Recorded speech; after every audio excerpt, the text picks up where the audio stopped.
సంకల్పంతో ఉన్నాం. దానికి తోడు వ్యవసాయ పరంగా జిల్లాకి ఇంకా ప్రాముఖ్యత రావాలని వ్యవసాయ కళాశాల కూడా మీరు చూసారు, ఇవ్వలే 3 కళాశాలకి జీవో వచ్చింది. దాంట్లో కూడా ముఖ్యమంత్రి గారు సహకరించి 3 కాలేజీలు ఇస్తే దాంట్లో నిజామాబాద్ జిల్లా కాలేజ్ వచ్చింది. డిస్ఫెల్లోని యూనివర్సిటీలోనే అది పెట్టాలని ముఖ్యమంత్రి గారు విజ్ఞప్తి చేశాం. రోడ్లు ఎంత మెరుగుపడితే జిల్లాలు అంత మెరుగుపడతాయి. నేను మొదటి నుంచి ఒక మాట చెప్తా ఉన్నాను, టెంపుల్ కారిడార్ రోడ్డు ఈ జిల్లాకి తీసుకొస్తానని. దాంట్లో నా స్వార్థం, నేను పుట్టిన గ్రామం కూడా ఆ గుండా ఆ రోడ్ వస్తూ ఉంది. ఆ టెంపుల్ కారిడార్ రోడ్డు ఇప్పుడు దాదాపు 380 కోట్లు పైగా హెచ్చించే 2 రోడ్డు, ధర్మపురి నుంచి కొండగట్టు వరకు, కొండగట్టు నుంచి వెములవాడ వరకు, వెములవాడ నుంచి రుద్రంగి, మానాల, రాహత్ నగర్ మా గ్రామం గుండా లింబద్రిగుట్ట దేవస్థానం, అక్కడ నుంచి భీమ్గల్, మోర్తాడ్, ఆర్మూర్, నందిపేట మీదుగా బాసరకి. ఈ రోడ్డు వల్ల కరీంనగర్ నిజామాబాద్కి డిస్టెన్స్ కూడా దాదాపు 30 కిలోమీటర్లు తగ్గే అవకాశం ఉందని నిపుణులు చెప్తా ఉన్నారు. ఏదేమైనా మారుమూల ప్రాంతం, నా గ్రామం రాహత్ నగర్ అన్నది మారుమూల గ్రామం, కరీంనగర్ బార్డర్ ఉండే గ్రామం. ఆ మారుమూల గ్రామం నుండి ఇంత పెద్ద రోడ్ వస్తే చిన్న చిన్న గ్రామాలను కూడా అభివృద్ధి చెందే అవకాశం ఉంటుంది. హ్యామ్ స్కీమ్లో అది కూడా నిన్న శాంక్షన్ చేయడం జరిగింది. భవిష్యత్తులో కూడా ఈ జిల్లాని అన్ని రకాలుగా అభివృద్ధి చేయాలని లింబద్రి గుట్ట దగ్గర 1 ఎకరా స్థలాన్ని దేవాదాయ శాఖ నుంచి టూరిజం శాఖకి ట్రాన్స్ఫర్ చేయడం జరిగింది. దాదాపు 3.5 కోట్లతో లింబద్రి దేవాలయంలో ఒక పెద్ద guest house, tourism guest house కూడా ఫైనాన్స్లో ఉంది. అది కూడా తీసుకొచ్చే ప్రయత్నం చేస్తూ ఉన్నాం. విద్యాపరంగా, వైద్యపరంగా ఆనాడు సుదర్శన్ రెడ్డి ఉన్నప్పుడు మెడికల్ కళాశాల తెచ్చుకున్నాం. ఇవాళ మేము ఓల్డ్ సిటీ తిరిగినప్పుడు ఓల్డ్ సిటీలో కూడా ఒక మెటర్నిటీ హాస్పిటల్ తేవాలని దానికోసం ప్రయత్నం చేసే దాంట్లో ఉన్నాం. 10 ఏళ్ల కాలంలో టీఆర్ఎస్ హయాంలో ఇలా చెప్పుకోదగ్గ కార్యక్రమం ఒకటైనా ఉందని అడుగుతా ఉన్నాను. 10 ఏళ్ళు కాలయాపన చేశారు, 10 ఏళ్ళు అధికారంలో ఉన్నారు. ఒక్క మచ్చుతోనక చెప్పుకోవడానికి ఒక పరిశ్రమ కానీ ఒక కాలేజీ కానీ తీసుకొచ్చిన పాపాన పోలే. యూనివర్సిటీలకు వీసీల నియామకం చేసిన పాపాన పోలే. ఇలా వీసీల నియామకం చేస్తే కూడా దాంట్లో కూడా సోషల్ ఇంజనీరింగ్ చేసాం. ఎస్సీలకి, బీసీలకి, ఎస్టీలకి, లంబాడలకి అందరూ కూడా సముచిత స్థానం ఇవ్వడం జరిగింది. రేవంత్ రెడ్డి గారి నేతృత్వంలో కాంగ్రెస్ ప్రభుత్వం అన్ని వర్గాల వారిని, అన్ని ప్రాంతాల వారిని సమానంగా చూసే ప్రయత్నం చేస్తూ ఉంది. ఇన్ని చేస్తూ ఉంటే మొన్న మా ఎంపీ గారు ఏదో మాట్లాడినారు, నేనేం తప్పుడు మాట్లాడలే. అధికారులు ఇచ్చే సమాచారం ప్రకారం రైల్వే ఓవర్ బ్రిడ్జ్ కోసము కేంద్ర నిధులు ఇంకా పెండింగ్లో ఉన్నాయి. మరి ఆయన ఏ లెక్కలు చెప్తున్నారో తెలియదు. రాష్ట్ర నిధులు కూడా పెండింగ్ ఉంటే ఉండొచ్చు, కానీ కేంద్రం నుంచి రావాల్సిన నిధులు కూడా పెండింగ్గా ఉన్నాయి.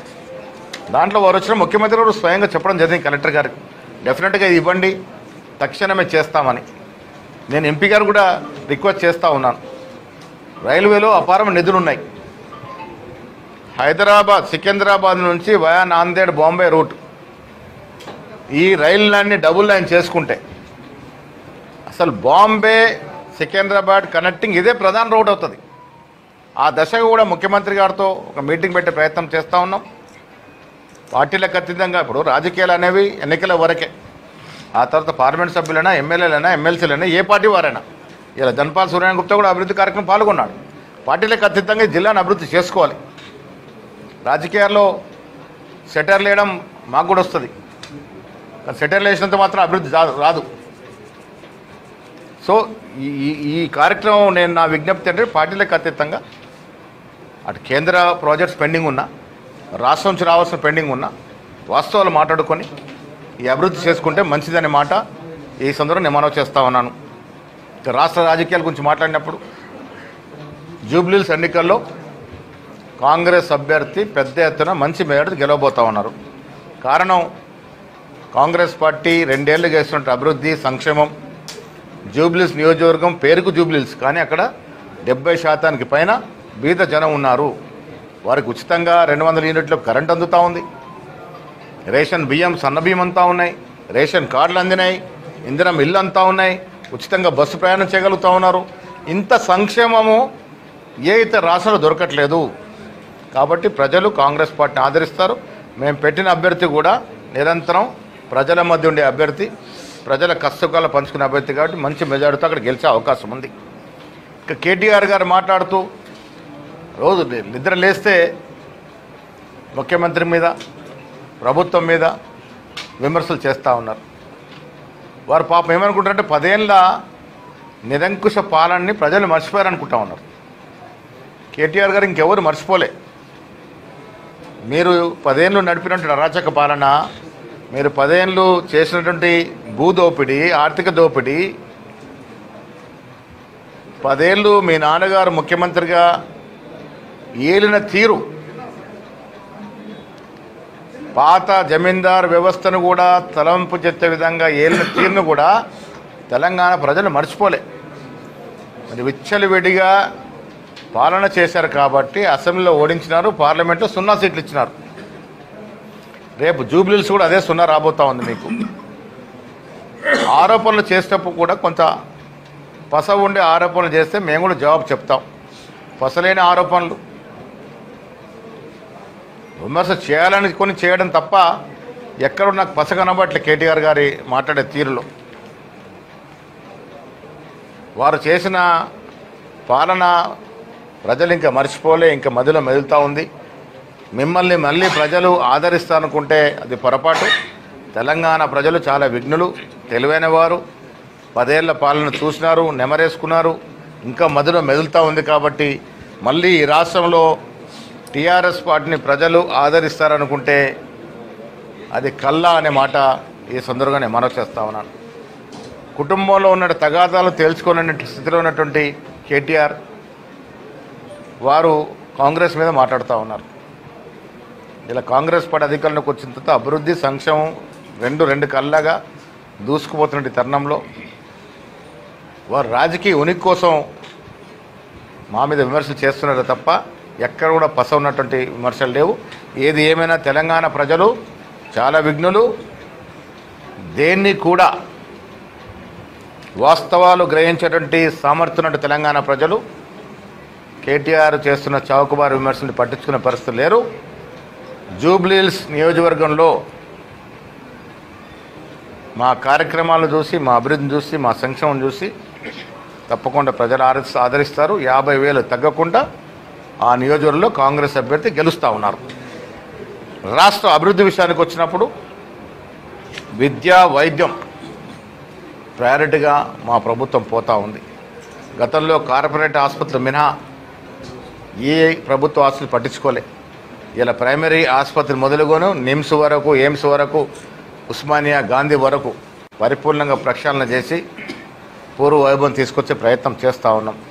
విద్య పట్ల ముఖ్యమంత్రికి ఉన్నటువంటి ప్రేమ, ఇలా ఇంటిగ్రేటెడ్ స్కూల్స్ తీసుకొచ్చి దాదాపు 80 చోట్ల ఇవాళ ఇంటిగ్రేటెడ్ స్కూల్స్ వస్తూ ఉన్నాయి. నిజామాబాద్ పట్టణం కూడా ఒకే చోట 25 ఎకరాలు లేని పరిస్థితిలో సడలింపు ఇవ్వడానికి కూడా పోయినసారి నిజామాబాద్కి వచ్చినప్పుడు ఇక్కడ ఎమ్మెల్యే గారు విజ్ఞప్తి మేరకు సడలింపు ఇవ్వడానికి కూడా ఒప్పుకున్నారు. ఒక 10 ఎకరాల స్థలం నిజామాబాద్ చుట్టుపక్కల ఎక్కడ దొరికినా మరొక ఇంటిగ్రేటెడ్ కళాశాల నిజామాబాద్ పట్టణానికి వస్తూ ఉంది. ఆ అభివృద్ధి కార్యక్రమం కూడా చేసుకునే ప్రయత్నం చేస్తూ ఉన్నాము. బీజేపీ వారు, టీఆర్ఎస్ వారు ఎన్ని మాటలు చెప్పినా కాంగ్రెస్ అభివృద్ధి ధ్యేయంగా ముందుకు పోతూ ఉంది. ప్రజల ఆశలు, ఆకాంక్షలకు అనుగుణంగా పనిచేస్తూ ఉంది. కాబట్టి జూబ్లీహిల్స్ ఎన్నికల్లో మేము గెలిచి తీరుతాము. రాష్ట్రంలో కూడా అన్ని రకాల అభివృద్ధి చూపించి వచ్చే రోజుల్లో స్వచ్ఛమైన పాలన అందించి ప్రజల ఆకాంక్షలకు అనుగుణ పాలన చేసి ప్రజలతో శబాషి కొట్టుపుచ్చుకునే ప్రయత్నం చేస్తాం. రాష్ట్రాన్ని దండుపాలెం పాలిస్తుంది. సీఎంకు మంత్రుల మధ్య వాటాలకు సంబంధించినటువంటి తేడాలు వచ్చినాయి. క్యాబినెట్లో కూడా మినిస్టర్స్ క్యాబినెట్ మీటింగ్లో కొట్టుకుంటున్నారంటే తీవ్ర వ్యాఖ్యలు. అదే అందుకే చౌకబారు విమర్శలు చేయడంలో కేటీఆర్ దిట్ట. ఆయన 2 మాడితే ఆయన ట్విట్టర్ 4 మాట్లాడుతుంది. వాటాలకు అలవాటు పడిన వారు వాటాల గురించి మాట్లాడితే ఎట్లా?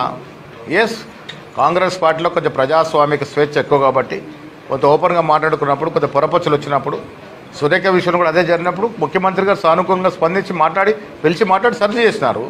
అక్కడ వాటాలు ఎక్కడ వచ్చినాయి? నేను కదా మధ్యన ఉంది.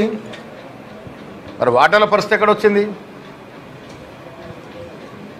దండుపాలెం మూట ఎవరిదో ఈ రాష్ట్రాన్ని ఏ దండుపాల మూట పాలించిందో నేను చెప్పట్లే, మీ చెల్లెగారైనటువంటి మన నిజామాబాద్ జిల్లా కోడలు కవిత గారు చెప్పినారు కదా.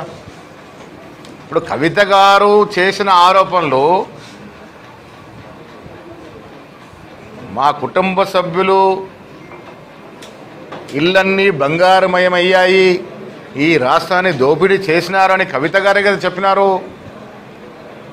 10 ఏళ్ళు అవి భాగస్వామ్యం ఉంది కదా మీ పాలనలో. మరి దానికి కేటీఆర్ గారు ఇంత జవాబు చెప్పలేదు. దండుపాల ముఠ కేసీఆర్ నేతలతో జరిగిందా లేదా అనేది కవిత గారు చెప్పింది, దానికి జవాబు చెప్తే అర్థమవుతుంది. నాకు తెలిసి దేశ చరిత్రలో అత్యంత తక్కువ సమయంలో అంటే 10 ఏళ్ల సమయంలో అత్యంత ఎక్కువ దోపిడీ చేసిన రాజకీయ కుటుంబం ఏదైనా ఉంది అంటే అది కేసీఆర్ కుటుంబమే. జాగృతి జగంపాట నిజామాబాద్ జిల్లాలో సేకరించబోతున్నారు. ఎల్లుండి నుంచి స్టార్ట్ అవుతుంది. అన్ని జిల్లాలు వెళ్తాము, ప్రజా సమస్యలు తెలుసుకుంటామని చెప్తా ఉన్నారు. ప్రజా వ్యతిరేక పాలన జరుగుతుందని ఆలోచన చేశారు. సంతోషం. ఇప్పుడు ప్రజాస్వామ్యంలో ఎవరు పాదయాత్రలు చేసినా మేము స్వాగతిస్తాం. ప్రజాక్షేత్రంలో ప్రజా సమస్యలు తెలుసుకోవడానికి ఎవరు ప్రజాక్షేత్రంకి వెళ్ళినా స్వాగతిస్తాం. కవిత గారు దానికి పాదయాత్రలు చేయడానికి ముందుకు వస్తారంటే సంతోషం. ఇది ప్రజాక్షేత్రం, ప్రజాస్వామ్యం. అవి పాదయాత్రలు చేసే ముందు ఆ మొదటి రోజు అవి జవాబు చెప్పాలి. 10 ఏళ్ళ దండుపాలెం ముఠాల ఆవిడ సభ్యురాలా కాదా? 10 ఏళ్ళు ఈ రాష్ట్రాన్ని యథేచ్ఛగా దోచుకున్న కుటుంబంలో ఆవిడ సభ్యురాలా కాదా? ఆవిడ ఈవేళ బయటకు వచ్చి మా చిన్నన్న మా అన్నకన్నా ఎక్కువ దోచుకున్నాడు, మా బావ దోపిడీ పర్సంటేజ్ మా అన్నకన్నా ఎక్కువంది ఇవాళ మాట్లాడితే ఎవరు సహిస్తారు? ఒక్క మహిళను కూడా 5 ఏళ్ళు క్యాబినెట్లో పెట్టకుంటే అడిగిన పాపాన పోలే మహిళా సోదరిమని. ఇవాళ కేటీఆర్ మైనారిటీల గురించి మాట్లాడుతూ ఉన్నాడు, మా షబీర్ అలీ గారి గురించి మాట్లాడినారు.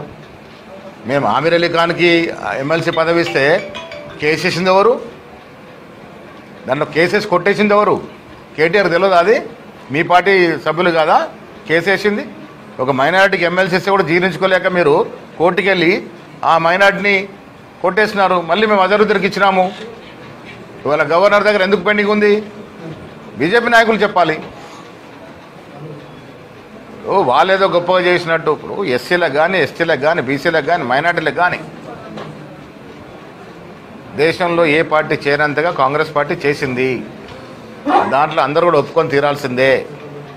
అవినీతి గురించి కేసీఆర్, కవిత గారు, హరీష్ రావు మాట్లాడితే దయ్యాలు వేదాలు వలిచినట్టుగా ఉంటాయి. వారు అవినీతి పాలన, వారు దోపిడీ ప్రజలు ఇంకా మర్చిపోలేదు, ఇంకా 10 ఏళ్ళు కూడా మర్చిపోరు. మీకు రాజకీయ పునరుజ్జీవం అనుకుంటే అది కల్లా, అది అయ్యే పని కాదు.